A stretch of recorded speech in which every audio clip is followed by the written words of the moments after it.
Donc en tant qu'éditeur d'une revue critique du patrimoine littéraire de la région,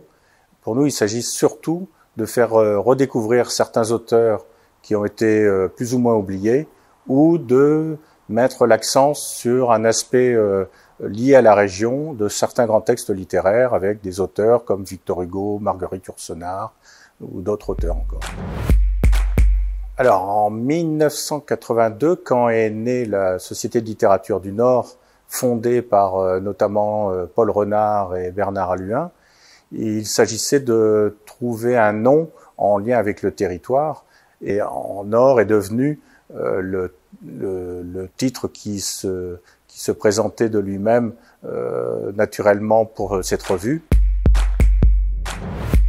Donc il s'agit pour cette revue de traiter, de couvrir tous les types de littérature qui ont trait avec la région.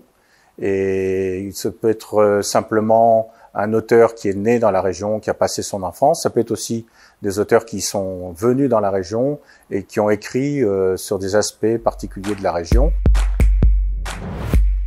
La revue a fêté ses 25 ans en 2008 et a utilisé cette occasion pour sortir un ouvrage qu'on a appelé Nord 25 ans, mais qui est en fait un dictionnaire de tous les auteurs qui avaient été traités dans la revue depuis le début. Et cet ouvrage est extrêmement bien illustré avec des photos couleurs, ce qui fait que ça nous a fait prendre conscience au sein du collectif que il s'agissait de traiter des auteurs bien sûr, mais aussi de thématiques, et au-delà des thématiques, de territoires.